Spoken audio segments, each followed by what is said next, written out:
పరిశుద్ధ బలలో ప్రవేశించడానికి అపోస్తల కార్యముల పుస్తకం 2వ అధ్యాయము.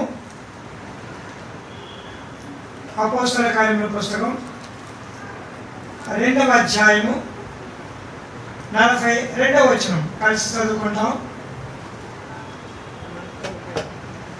వీరు అపోస్తలుల బోధ యందును సహవాసమందును రొట్టె విరుచుటెందును ప్రార్థన చేయటెందును ఎడతెగక ఉండిరి. తర్వాత అపోస్తల కార్యముల పుస్తకం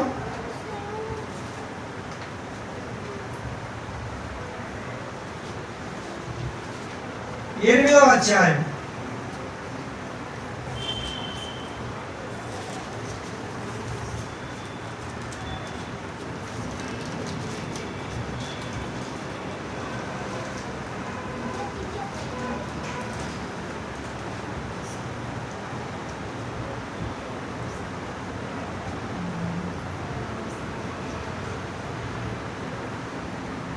ఎనిమిదవ అధ్యాయము 6వ వచనం.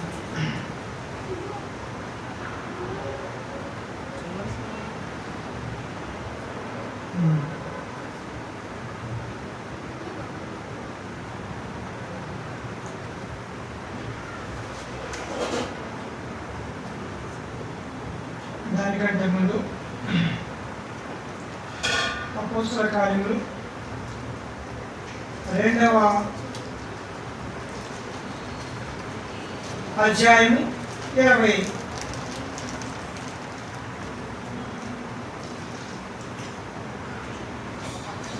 వచనం.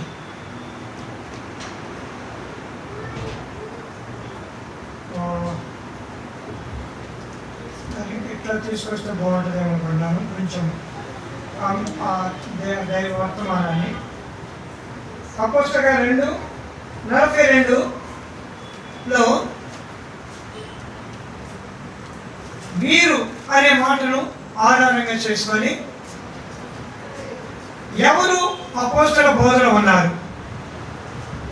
ఎవరు సహవాసంలో ఉన్నారు, ఎవరు రొట్టె విరుచుట్లో ఉన్నారు, ఎవరు ప్రార్థన చేయట్లో ఉన్నారు అనే దాని గురించి వీరు అనే మాటను మనం తీసుకొద్దాం. ఎవరు ఈ పని చేశారు అనేది పరిశుద్ధ గ్రంథంలో నుండి మనము చూడడానికి ప్రయత్నం చేద్దాం. ఎవరంటే అపోస్తల కార్యములు 1వ అధ్యాయము 13వ వచనంలో 14వ వచనంలో ఉన్నవారు. వారు పట్టణంలో ప్రవేశించి తాము బస చేస్తున్న మేడగదిలోనికి ఎక్కిపోయేది. వారెవరనగా పేతురు, యోహాను, యాకోబు, ఆంద్రేయ, ఫిలిప్పు, తోమా, బర్తలోమయి, మత్తయి, అల్ఫయి కుమారుడు యాకోబు, జెలోగా అనబడిన సీమోను, యాకోబు కుమారుడు యోదాను వారు. వీరందరూ వీరితో కూడా కొందరు స్త్రీలను, యేసు తల్లి అయిన మరియను, ఆయన సహోదరులను ఏక మనసుతో ఎడతెగక ప్రార్థన చేయుచుండిరి. వీరి లిస్ట్ ఉందన్నమాట. వీరు ఎవరు ఈ పని కొరకు ముందు వచ్చారు, తర్వాత ఎవరు దాన్ని కొనసాగించారు. మధ్యలో ఈ అపోస్తలుల 2:42 ఉందన్నమాట. ఆరంభించినప్పుడు యేసుప్రభు యొక్క శిష్యులు, యేసుప్రభు వాళ్ళ శిష్యులతో కలిసి కొంతమంది స్త్రీలు కూడా వీళ్ళు మేడగది మీదకి వెళ్ళి ఏక మనసుతో ప్రార్థన చేశారు. ఎందుకంటే ప్రభు అన్నాడు, ఆయన ఆ ఒలివ కొండ మీద ఆరోహణ పోతున్నప్పుడు గలిలయ మనుషులందరూ తేరి చూస్తామంటే, మీరు ఇట్లా వద్దు, మీరు పైనుండి పరిశుద్ధాత్మను పొందేంత వరకు మీరు కాచుకొని ఎదురు చూస్తూ ఉండండి, అప్పుడు మీరు భూదిగంధముల వరకు నాకు సాక్షులుగా అంటారు. కాబట్టి అన్న మాటకి తీసుకొచ్చి వీళ్ళందరూ కూడా మేడగదిలోకి వచ్చారన్నమాట. ఎందుకు వచ్చారంటే పరిశుద్ధాత్మను పొందడానికి, తర్వాత దేవునికి సాక్షులుగా ఉండాలనే ఉద్దేశంతో వీరు వచ్చారు. కాబట్టి ఎవరు ఈ 4 గంటల లేకపోతే ఈ రొట్టెలోనికి సహవాసంలోకి రాగలుగుతూ వచ్చారంటే వారు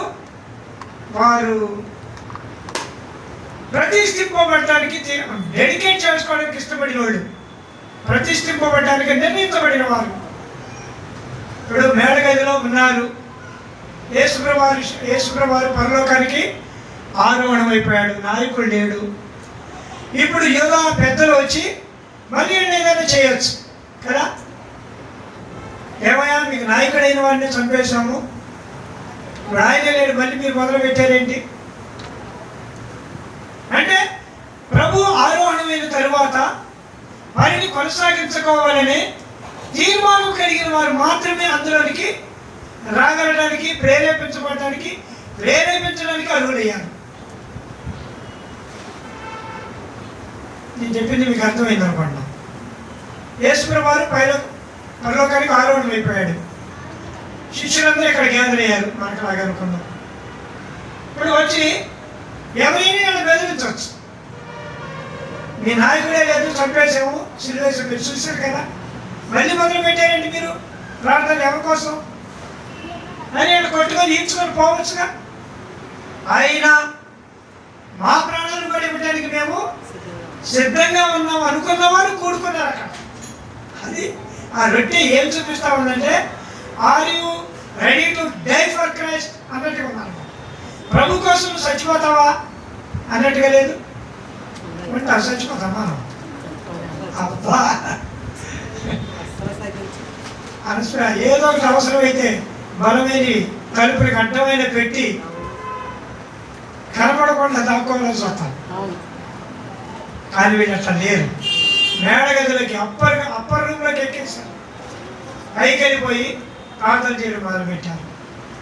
ఇప్పుడు ఎవరైనా మెట్ల దగ్గర కాపలాకైతే వాళ్ళకి దిక్కేంటి, దుగితే చస్తారు, మెట్ల మీదకి వస్తే చస్తారు,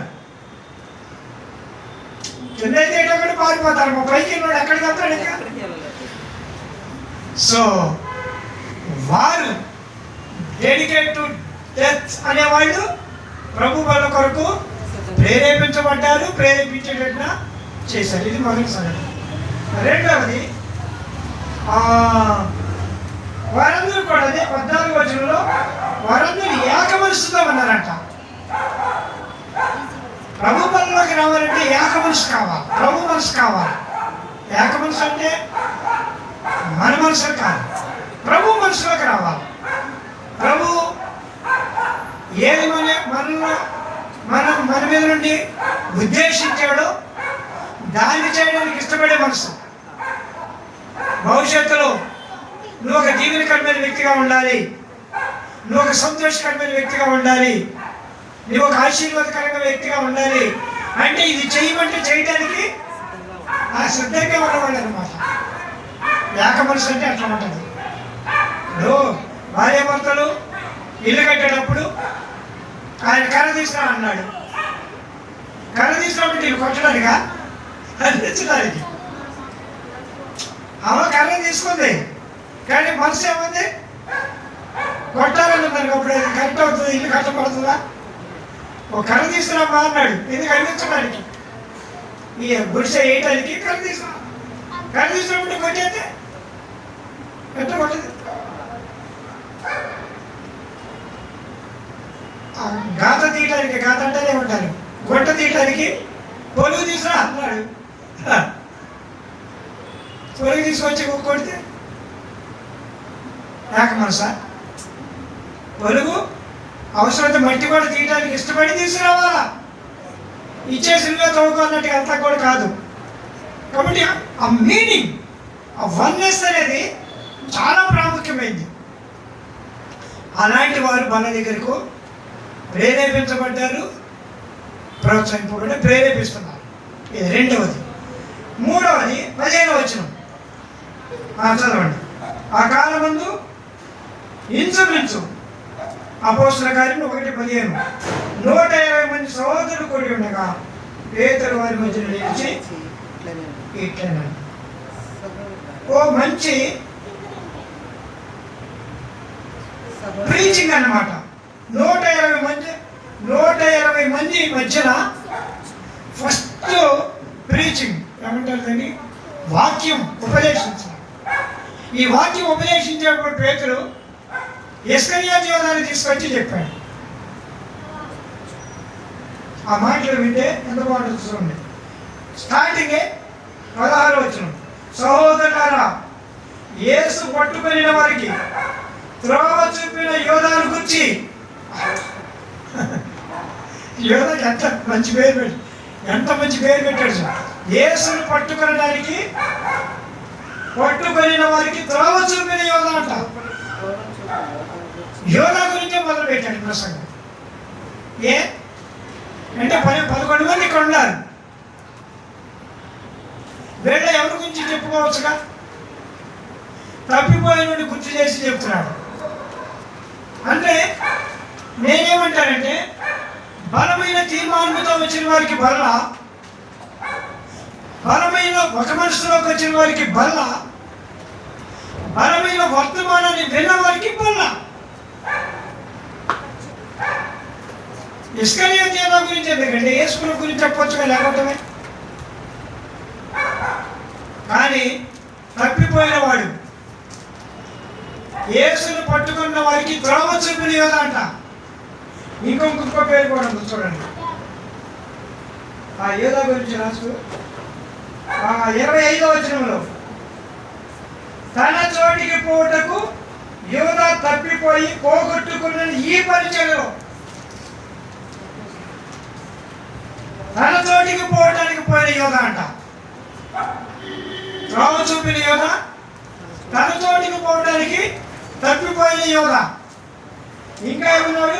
ఈ పరిచయను పోగొట్టుకున్నటువంటి యోధా, అపోస్తలత్వంలో పాలు పొందడానికి అర్హతను కోల్పోయిన యోధా. ఈ పేర్లు ఏంటంటే ఏమా మనకు భయం ఇట్లా ప్రభుని పట్టించడానికి మనం కూడా త్రోవ చూపి వెళ్ళబోతాం. అప్పుడప్పుడు మన మాటలు, మన క్రియల్లో, మన తలంపుల్లో పట్టుకోండి ఈయనే అన్నిటిగా లేవు. తన చోటికి పోవడానికి అంటే తన చోటి కంటే తన దగ్గర ఉన్న ఆతృత, డబ్బులు ఎప్పుడు వాడుకోవాలా, ఎప్పుడు అనుభవించాలి. 33 వెళ్ళారు ఒకేసారి వచ్చి బండి. ఇప్పుడు ఇదేం చేయాలా? వాడుకోవాలా, ఆనందించాలి. అది తన త్రోవకు తప్పిపోయిన యోధా. మూడవది డిసిగ్నేషన్ చూడండి. ఒకవేళ మనకు కూడా పెట్టాడానికి ఎట్లా ఉంటుంది? అపోస్తలత్వాన్ని పోగొట్టుకున్న యోధా, పరిచర్యలో పాలు పంపులు పొందకుండా యోధా.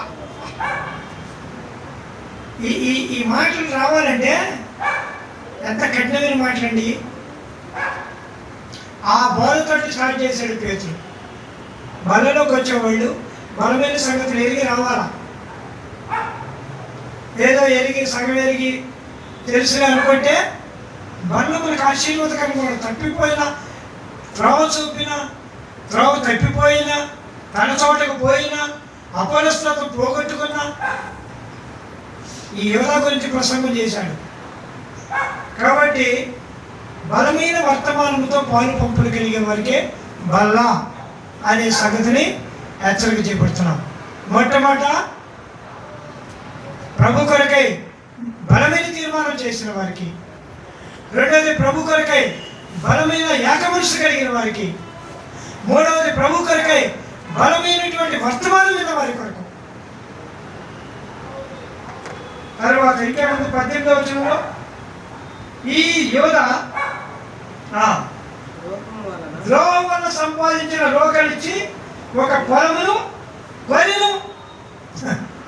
ద్రోహం వల్ల సంపాదించిన డబ్బు, సంపాదించిన ధనముతో పొలం కొనుక్కున్నాడంట. యోధా అంత తక్కువ అంచనా వేయొద్దు మీరు. యోధాన్ని చాలా తక్కువ అంచనా వేస్తాం మనం. ఏమా ప్రభుకి అప్పగించే వాళ్ళకి త్రోవ చూపాడు. రెండోది పొలాన్ని కొనుక్కున్నాడు. ఆ పొలం దగ్గరికి వెళ్తున్నాడు. పరిచర్యను పోగొట్టుకున్నాడు, అపోస్తలత్వాన్ని పోగొట్టుకున్నాడు. ఇంకా యోధాకి ఇంకేమన్నాడు? వచనము 18వ వచనం, అతడు పొలం కొన్న తర్వాత అతడు తలకిందులుగా పడి నడిమికి బద్దలైనందున అతని పేగులన్నీ బయటకు వచ్చాయి. చచ్చిపోయిన యోధా పేగులు తెగి చచ్చిపోయింది కదా, మామూలుగా చచ్చిపోవాలి.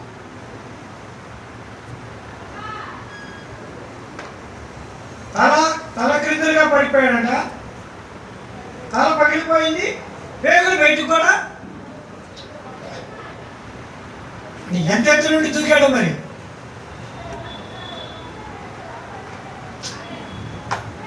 ఎంతెత్తు దూకితే తలను కడుపు పగిలిపోతామా?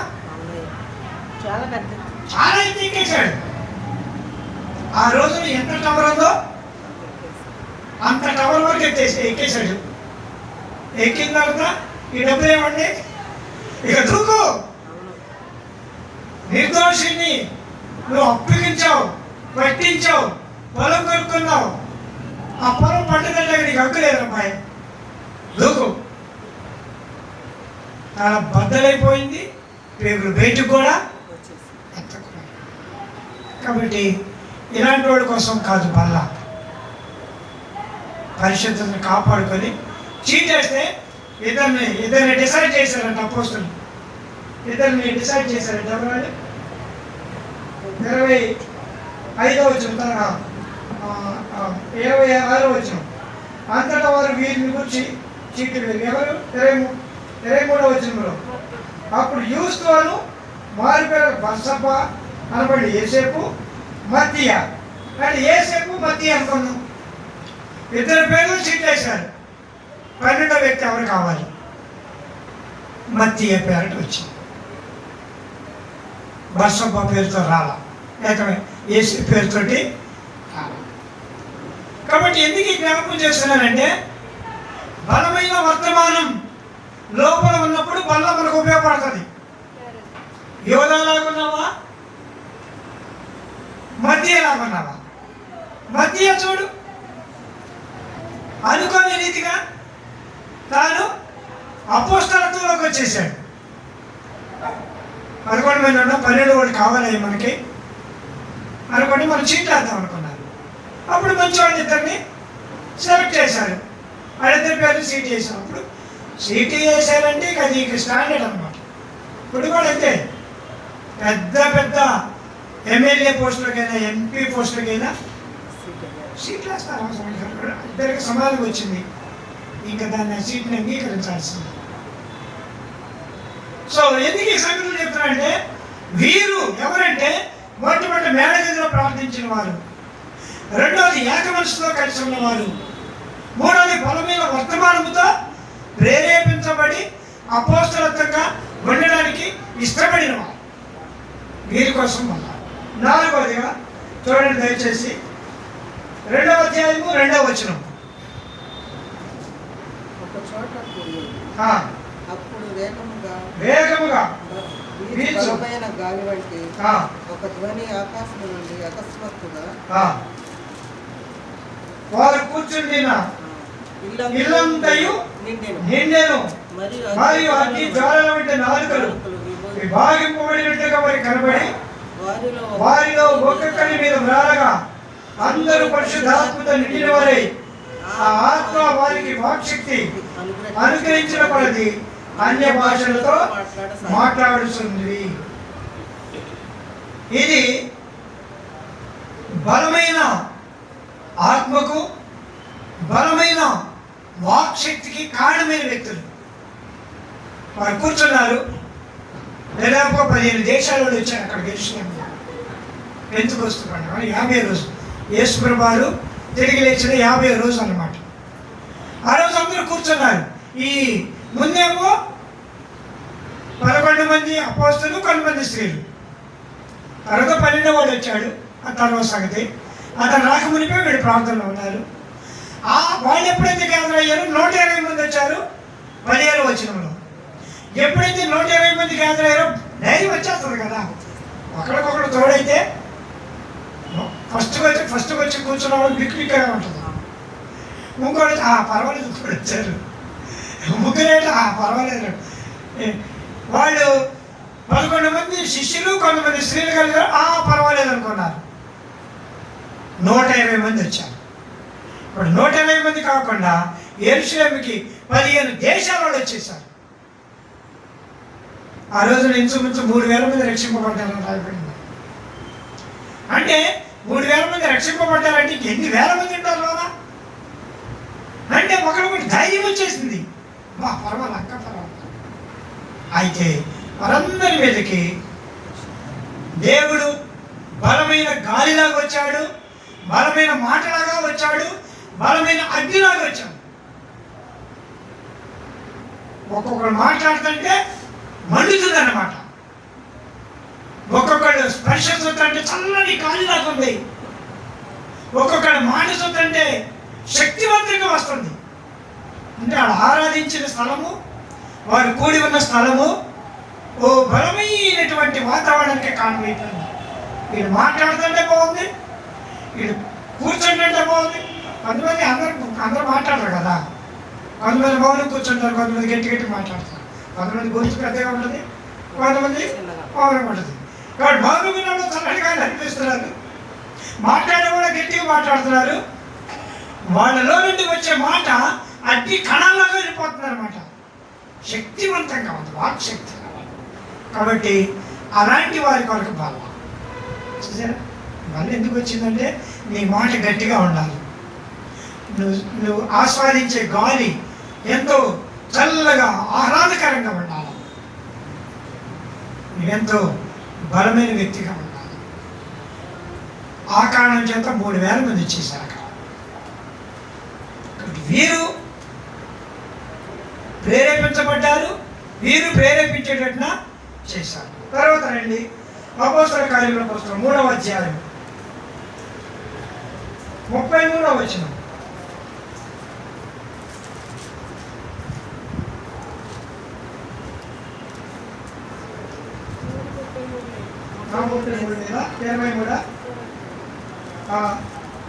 ఒక్క నిమిషమా, 4:33 ఉందా? 4:33 ఉందా? చదవండి. ఇంకా కొంచెం వద్దాము. సాక్ష్యం చెప్తారు వాళ్ళు 3లోనే. మీరు జీవాధిపతిని చంపిడి, మేమందుకు సాక్ష్యం అంటారు. ఎక్కడది?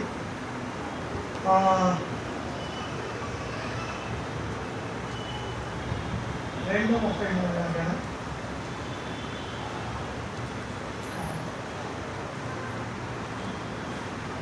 మీరు జీవాధిపతిని చంపితే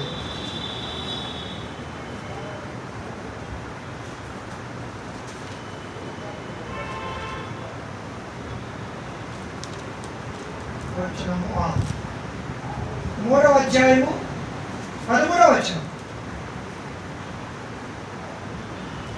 లేకపోతే 14వ వచనం. మీరు పరిశుద్ధుడును నీతిమంతుడేమని నిరాకరించి నరహంతకుడైన మనుషుల్ని కలిపిపోమని అడిగితే మీరు జీవాధిపతిని చంపితే 15వ వచనం. కానీ దేవుడు ఆయన మృతుల నుండి లేవను, అందుకు మేము సాక్షులం. కాబట్టి బలమైన సాక్ష్యం ఉన్న వాడికి బల్ల. మేము సాక్షులం, మేము సాక్షులం, మేము సాక్షులం అని చెప్పాలి. ఇప్పుడు సువార్తకి వెళ్ళినప్పుడు అంటాన్ని కథల్లాగా చెప్తే ఎట్లా ఉంటుందమ్మా? యేసుప్రభు వారు పుట్టాడంట,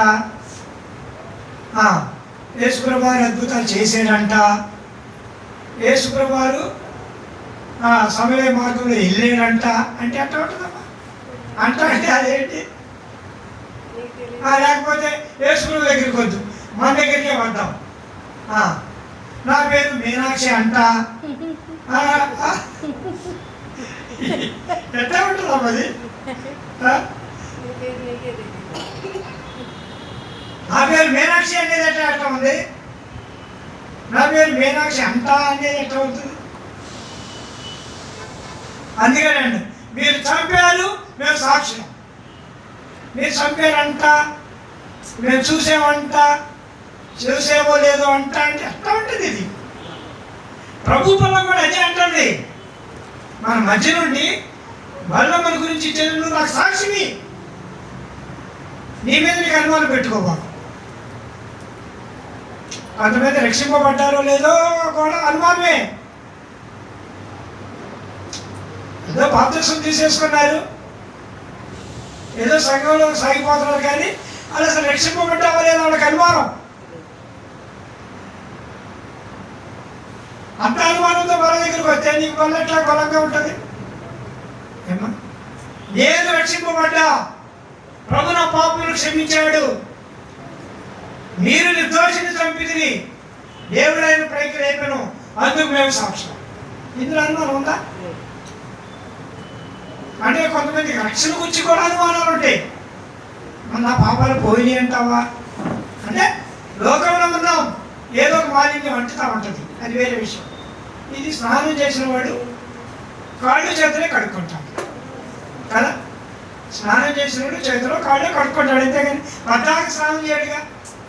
పాపములు క్షమించబడటం అంటే స్నానం చేసినంత ఆత్మీయమైనటువంటి స్థైర్యం. కాళ్ళు చేతులు కడుక్కుంటూ లోకంలో ఉన్నాం. పొరపాటున నీ ఇంటికి ఎవరో వచ్చారమ్మా, నువ్వు పనిలో ఉన్నావు, యజమానుడు టీ పెట్టమన్నాడు, పాలేవయ్యా అంటావు పక్కన. అది పాపమే కాదు, నీ పని చెడిపోతాను ఉద్దేశంతో అన్నావు. దానికి నేను పాపం చేశానేమో, పాపం చేశాను అనుకునేదానికంటే ప్రభా ఈసారికి ఏదో తెలియక మాట్లాడాను, క్షమించు, ఇంకోసారి నాకు ఇలాంటి అవకాశం ఇవ్వద్దు అని ప్రభు దగ్గర ఒప్పుకోవడానికి అవకాశం ఉంటుంది. నేను ఎట్లాగూ మన పాలే ఉన్నానుగా, రేపు పసవారు లేదంటాను, రేపు కాదు, ఇది కుదిరిద్దా? అది అవిశ్వాసి కంటే చెడ్డ గుణంలోకి వెళ్ళిపోవడానికి అవకాశం ఉంటుంది. లోకంలో ఉన్నాం, మాట జారటం, ఎందుకంటే తప్పక తట్టిలేదే ఉంది, మనం ఉన్నది బెస్ట్ లోకం. ఇప్పుడు ఆ కారులో బస్సులోకి ఎక్కాం, బస్సులో ఎక్కగానే ఆడు టికెట్ కూడా పెడతాం, ఆ రూపాయి చూడమ్మా అంటాడు, ముందు నీకు గుర్తులే మర్చిపోయాం, లేదండి అంటాం. అది పాపమే కాదు, తను చూస్తే రూపాయి ఉందిగా, నేను పాపం చేసేదేమో, అట్ట కొట్టి రావద్దు. మీ ఓపెన్గా చెప్తున్నాం, ఆత్మీయ జీవితాల్లో ఈ చిన్నవి మనల్ని కలవరపరుస్తాయి. ఎందుకని నువ్వు రక్షింపబడలా, నువ్వు పాపి అని సాతానుడు దీన్ని పట్టుకుంటాడు. నీకున్న అనుభవం సాతానుడికి బలమైన కార్యానికి కారణమవుతుంది. సాతానుడికి అనాలి, ఏమన్నానంటే నేను ఉద్దేశపూర్వకంగా చేసిన పాపం కాదు ఇది, నాకు తెలుసు, నా పరిస్థితి నాకు తెలుసు, నాకు తెలిసి నేను మాట్లాడే చెప్పాలి. సాతానుడు ఏమంటాడంటే మన పాలు ఏమన్నావుగా, నువ్వు అసలు ఎంత గుర్తుపెట్టాలి అవుతావు అని సాతానుడు శోధిస్తాడు మనల్ని. మన అబద్ధమాడేవుగా, ఇంట్లోనే మీ ఆయన్ని పెట్టుకొని లేవని చెప్పావుగా, ఎన్ని సైతానుడికి బలమైన మాటలు, అవి బలమైనవిగా ఎంచొద్దు, వాటిని కడుక్కునేడానికి అవకాశం ఉన్నాయి. ఇంకోసారి ఆ ఛాన్స్ ఇవ్వకుండా జాగ్రత్త పడతాం, వెళ్తాం, ఇంకోసారి నుండి వెళ్తాం, ఉన్నాడండి పడుకున్నాడని చెప్తాం తప్ప. సో ఎందుకు ఈ సంగతులు చెప్తున్నామంటే మేము దానికి సాక్షులము అనేవాడి కోసమే బల్ల, అనుమానించేవాడి కోసం కాదు అని దాన్ని చులకనగా తీసుకొని అదే పాపములు జీవించేవారు కూడా కాదు అనే సంగతిని హెచ్చరిక చేయబడుతుంది. ఇది 4వది, చివరిది ఇంకోటి చెప్పి ముగిస్తాను. లోకాసు వార్త 2:22.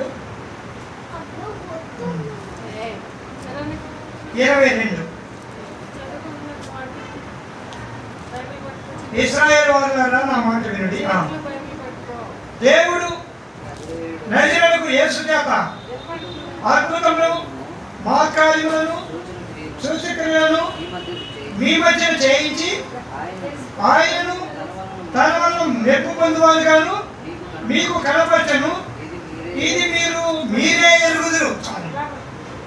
4వది ఏంటంటే బలమైన ముగింపు. ఏ ముగింపు అంటే ప్రభుని గురించి తప్ప మరి ఏ ముగింపు మనకు ముగింపుగా ఉండకూడదు. ప్రభుని గురించి తప్ప మనకేది ముగింపుగా ఉండకూడదు. ఇక్కడ ప్రభు యేసుక్రీస్తు వారు చేసినటువంటి సూచక్రియల గురించి చెప్పాడు. సూచక్రియలు మహత్కార్యాలు చేశాడు, మీ మధ్యన చేశాడు, మీరే దాన్ని ఎరుగుదురు అన్నాడు. 2వ అధ్యాయం 43వ వచనం.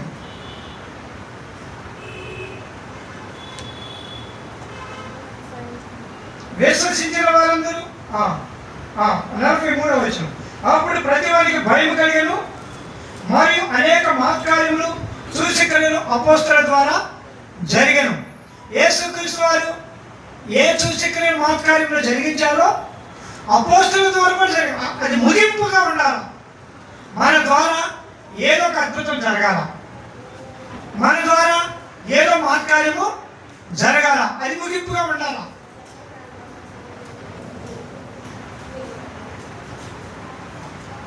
చూడండి 3వ అధ్యాయము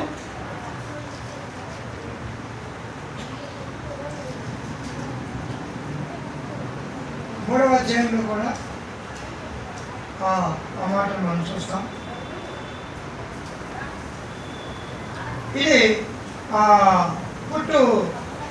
కుంటివాడి గురించి చెప్పిన మాట. దీన్ని 4వ అధ్యాయంలో అంటాడు. 4వ అధ్యాయం 22లో స్వస్థపరచుడాన్ని సూచక్రియ ఎవరి విషయంలో చేయబడినో వాడు 40 ఏళ్ల కంటే ఎక్కువ వయసు గలవాడు పేతురు యోహాను ద్వారా శృంగారం అనే దేవాలయం దగ్గర కూర్చున్న పుట్టివాడు బాగుపడ్డాడు. దీన్ని 4వ అధ్యాయం 22లో వచ్చిన అంటాడు, ఈ సూచక క్రియ ఎవరి విషయం ముందు జరిగను వాడు 40 ఏళ్ల కంటే ఎక్కువైన వాడు. కాబట్టి యేసుప్రభువు వారి ద్వారా సూచక్రియలు జరిగినాయి, అపోస్తలుల ద్వారా జరిగినాయి, పేతురు యోహాను ద్వారా ప్రత్యేకంగా వారి ద్వారా పుట్టివాడు బాగుపడ్డాడు. ఇంకా 4వ అధ్యాయము 29వ వచనం, ప్రభువా ఈ సమయం ముందు వారి వేదనను చూసి రోగులు స్వస్థపరచుటకును నీ పరిశుద్ధ సేవకుడైన యేసు నామమున ద్వారా సూచక క్రియలు మహత్కార్యములు చేయటకు నీ చేయి చాచిండగా నీ దాసులు మా ధైర్యంతో వాక్యం బోధించినట్లు అనుగ్రహించుము. వారందరూ కూడా పెద్దలు కాదండి, శాస్త్రులు పెద్దలు పేతులు యోహానును తీసుకెళ్ళిపోయి బంధించేశారు. ఇప్పుడు సంఘం అంతా ఏంటంటే, ప్రభువా వారు బంధింపబడ్డారు కాబట్టి ఇక సూచక్రియలు మహత్కార్యాలు వద్దని అంటున్నా. ఇవి జరిగించబడాలి, నీ వాక్యం ఇంకా ప్రకటింపబడాలి. అది ప్రార్థన చేసిన చోట 31వ వచనం కంపించేదని రాయబడింది. అర్థమవుతుందండి నేను చెప్పేది. యేసుప్రభువు వారు సూచక్రియలతో ముగించాడు, అపోస్తలులు సూచక్రియలతో ఆరంభించారు. పేతురు యాకోబు యోహాను శృంగారం దగ్గర దాన్ని బాగు చేశారు సూచక్రియల ద్వారా. ఇట్లాంటి దేవుడు చేస్తాడు చూడండి అని చేసినందుకు బంధించారు 4వ అధ్యాయంలో. ఇప్పుడు సంఘం ఏం చేస్తుందండి, ఇది జరగాల్సిందే ప్రభు అని ప్రార్థన చేస్తారు. అర్థమవుతుందండి ముగింపు ఎంత గంభీరంగా ఉండాలని ఆనాడు సంఘం కోరుకుంటూ వచ్చిందంటే 5,000 మంది అయిపోయారు. అప్పటికి 3,000 మంది కాదు. ఎంతమంది? 4 వాక్యంలో అనేక నమ్మిక పురుషుల సంఖ్య ఇంచుమించు 5,000 మంది. 5,000 మంది పురుషులే ఉండాలంటే స్త్రీలు ఎంతమంది ఉంటారు? ఉంటారా లేదా? కాబట్టి మీరు వీళ్ళందరూ ఏమైనా ప్రార్థన చేస్తారంటే ప్రభు చూసి ఇక్కడ ఆపేయాలని అంటున్నా, ఇది జరిగించు అని వారు ప్రార్థించిన చోట కంపించిందంట. యేసుక్రీస్తు నామములో స్వస్థతలు జరగాల్సిందే, యేసుక్రీస్తు నామములో అద్భుతములు జరగాల్సిందే, యేసుక్రీస్తు నామములో శక్తి కలిగిన కార్యాలు జరగాల్సిందే, నేరసిల్లిపోయిన వాడికి లేచి నడవాల్సిందే అని దాని పర్యవసరం చూద్దాం.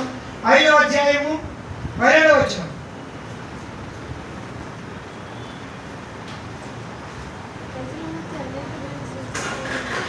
ప్రజల మధ్య అనేకమైన సూచక్రియలను మహత్కార్యములు అపోస్తలుల చేత చేయబడుచుండెను. మరియు వారందరూ ఏక మనసు వేసుకొని సొలొమోను మంటపంలో ఉండిరి. ఈ ప్రార్థన ఫలముగా సూచక్రియలు జరుగుతుంది. ఇది చాలా భయంకరమైన సూచక్రియమా. దీని గురించి చెప్పాలంటే నాకే భయం. 3వ అధ్యాయంలో చెప్పుకోవచ్చు, 5వ అధ్యాయంలో చెప్పలేము. 3వ అధ్యాయంలో గుడ్డివాడు బాగుపడ్డాడు, 4వ అధ్యాయంలో చదవని బయటకు వచ్చారు వాళ్ళు, 5వ అధ్యాయంలో అననీయ సభ్యురాలు ఉన్నారు. ఏం చేశారంటే పొలం అమ్మారంట.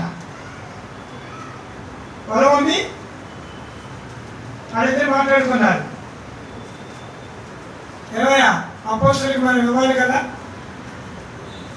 ఎంతగా మేము చెప్పమని చెప్పింది. గబగబా అయ్యగారు ముందు వెళ్ళిపోయాడు. అయ్యగారే అంటాడుగా వెళ్ళి పేదరు గారు చెప్పయ్యా ఏంటి, పొలం అమ్మేశామండి. అమ్మేశారా? ఎందుకు అమ్మారు? ఎంతకు అమ్మాం? సరే ఎందుకు అమ్మారా? నువ్వు పరిశుద్ధాత్మ దేవుడు ఎందుకు మోసం చేస్తావా? ఎందుకు దుఃఖపరుస్తావా? నువ్వు అమ్మినా నీదే, అమ్మకపోయినా నీదేగా. ఇప్పుడు అమ్మేవనుకో, అయ్యా డబ్బులు ఎంత నా దగ్గర ఉంచుకోలే, నాకు అవసరమైంది, ఇది తీసుకొస్తారంటే నేను కొట్టుబడి ఎవడం ఉన్నాడా? ఏమా కటాక్షన్ సిస్టర్ గారు అనడే సత్వేరాలు పొలం అమ్మేశారు. అయ్యా మా ఇంటికి అవసరం కోసం ఇంత ఉంచుకున్నాను, అపోస్తల పరిచయం కోసం ఇంత తెచ్చానంటే తప్ప? ఎంతకీ ఏమైందంటే ఎంత తప్పది? సరే అయిపోయింది. ఇది చూసి ఎందుకంటే ఆయన చనిపోయాడు. బాగా వచ్చింది ఇంచుమించు 3 గంటల దాకా. అన్నం గంటలా వస్తాడుగా ఇద్దరికి ఇస్తుందాకా అనుకుంటుంది. అయ్యగారు అక్కడ అయిపోయాడు.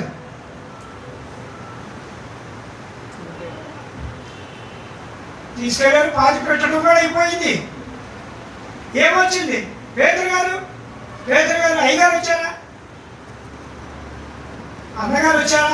మంచి గౌరవపరంగా మాట. అన్నగారు వచ్చారా, ఈయన గారు వచ్చారా? వచ్చారు. ఏడ్స్ ఈ సంగతి ఏంటి?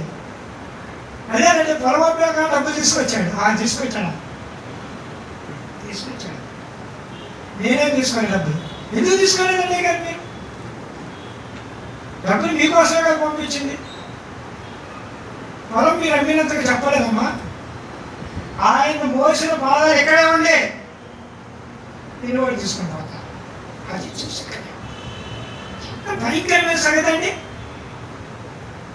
ఈ 5వ అధ్యాయంలో ఈ చూసిక్కర కానీ అపోస్తలులు జరిగింది కాబట్టి అందరూ వచ్చి సొలొమోను మంటపం దగ్గర చేయలేరంట. నాకెందుకు వచ్చిన బాధండి. లేదా ఒక్కడ వస్తాను సొలొమోను కూడా ఏదో ఎదురు దెబ్బ తగ్గితేనే సెట్ అవుతాం మనం కూడా. అంటే తగలటం అంటే దేవుడి చేత శిక్షింపబడుతుంది, కానీ మనుషుల ద్వారా కొన్నిసార్లు మోసపోయినప్పుడు మనకు అర్థమవుతుంది, ఇక్కడ బుద్ధి ఎట్లాంటి రాని. సో ఇది తరువాత రండి 6వ అధ్యాయం 8వ వచనం.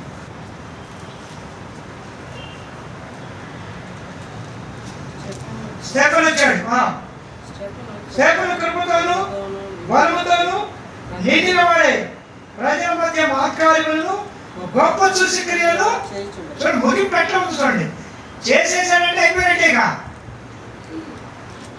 పేతురు, యాకోబు, యోహాను అక్కడ ఉన్నారు. యాకోబు, యోహాను ఆగిపోయారు అక్కడ ఆ సూచక్రియ తర్వాత. ఇప్పుడు స్టెఫెను ఎంటర్ అయ్యాడు.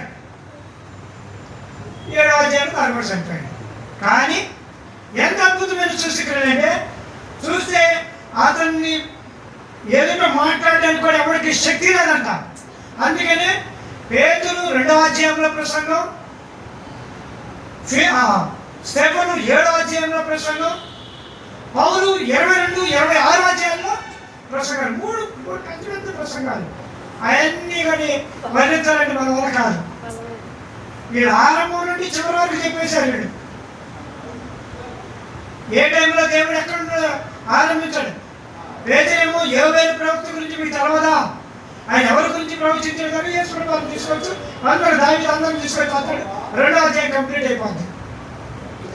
స్టెఫెను 7వ అధ్యాయం 10లో అబ్రహాము దగ్గర నుండి మహిమ కలిగిన దేవుడు ప్రత్యక్షమని చెప్పి 7వ అధ్యాయంలో రాళ్ళతో కొట్టబడి సంపాదించాడు. పౌలు 22వ అధ్యాయంలో తను ఎవరో చెప్పి 26వ అధ్యాయంలో భయంకరమైన ప్రసంగం చేసి వాడికి పంపించేశారు. కాబట్టి ఎన్ని ఏంటంటే ఈ బలమైన అద్భుతాల ముందు సూచక్రియలు కనబడతా ఉన్నాయి. ఈయన సూచక్రియ ఏంటో తెలిసిన ఫిలిప్పు చూడండి, మనం ఎరుగుతాం 6వ అధ్యాయంలో 5వ అధ్యాయం బాప్తిస్మం ఇచ్చేస్తారు కదా. ఎక్కడ స్టెఫెను పెట్టి ఫిలిప్పు దగ్గరికి వస్తాం. 8వ అధ్యాయంలో స్టెఫెను ప్రసంగం, ఫిలిప్పు బాప్తిస్మం. 8వ అధ్యాయము 6వ వచనం. జనసమూహం విని ఫిలిప్పు చేసిన సూచక్రియలను చూసినందున అతడు చెప్పిన మాటలు ఏక మనసుతో రక్షించగా అనేకులను పట్టిన అపవిత్రాత్మలు పెద్ద కేక వేసి వారిని వదిలిపోయాను. పక్షవాయువు పిండి వారు అనేకులు స్వస్థత పొందిరి. అందుకు ఆ పట్టణంలో మిగిలిన సంతోషము కలిగిన. చెదిరిపోయిన వారందరూ కూడా ప్రసంగికుడు అయిపోయారంట. 4వ అధ్యాయంలో యెరూషలేములో గొప్ప హింస. ఎందుకంటే స్టెఫెన్ చచ్చిపోయాడు. ఎవరైతే స్టెఫెన్ లాంటి వాళ్ళందరూ చంపేద్దామనుకుంటారు. అందరూ చెదిరిపోయారు. వాళ్ళు ఫిలిప్పు స్టాండ్ తీసుకున్నారు. క్రియలు చేయడం ప్రారంభం. ఆ దెబ్బతోటి నపుంసకుడు బాప్తిసం తీసుకున్నాడు కదా. కాబట్టి ఇవన్నీ కూడా చాలా మెరుగైనటువంటి ఆత్మీయమైన సత్యాలండి. అంటే బలమైన తీర్మానం కలిగిన వారికి బలమైన ప్రార్థన మనసు కలిగిన వారికి బలమైన వాక్శక్తిని కలిగినవి, లేక ప్రీచింగ్ చేసిన బాధ చేసిన వారికి తర్వాత బలమైనటువంటి సూచక్రియలు మహత్కార్యాల మధ్యన నివసించే వారి కొరకు. కాబట్టి అందుకే ఆయన రొట్టెను ద్రాక్షరసాన్ని వీరు అపోస్తల బోధయందులు. కాబట్టి ఎవరంటే ఇప్పుడు మనకు ఒక్కొక్కరు పేరు పెట్టుకోవచ్చా లేదా? మనం ఎంతో అంతమందినే ఉన్నాం. నువ్వు మరి యేసు తల్లి అని మరి అనుకో కదా, నువ్వు స్టెఫెన్ అనుకో, నువ్వు పేతురు అనుకో, నువ్వు యాకోబు అనుకో, ఫిలిప్ అనుకో, ఇట్లా అనుకోవచ్చా లేదా? పౌలు అనుకోవచ్చా లేదా? అది అపోస్తల కార్యాలు. ఆ పుస్తకంలో ఉన్న రహస్యాలు అవి. సూచక్రియలు మహత్కార్యములతో ముగించారు. కాబట్టి మనం కార్య ఆరంభము కంటే కార్య అంతమే మేలు కదా. కాబట్టి ముగింపు బాగానే, ప్రారంభం బాగుంటుంది, ముగింపుకి వెళ్ళే కొంచెం ఉంటాయి అన్నమాట. కాబట్టి వీటిని భరించినప్పుడు వీటిలో నుండి వచ్చే సాక్ష్యము అద్భుతంగా ఉంటుంది, గొప్పగా ఉంటుంది. ప్రభు బల్ల కూడా మనకు ఆశీర్వాదకరంగా ఉంటుంది. రండి వాక్య పరంగా ప్రార్థన చేసుకొని ప్రభు బలలో ప్రవేశించాలి.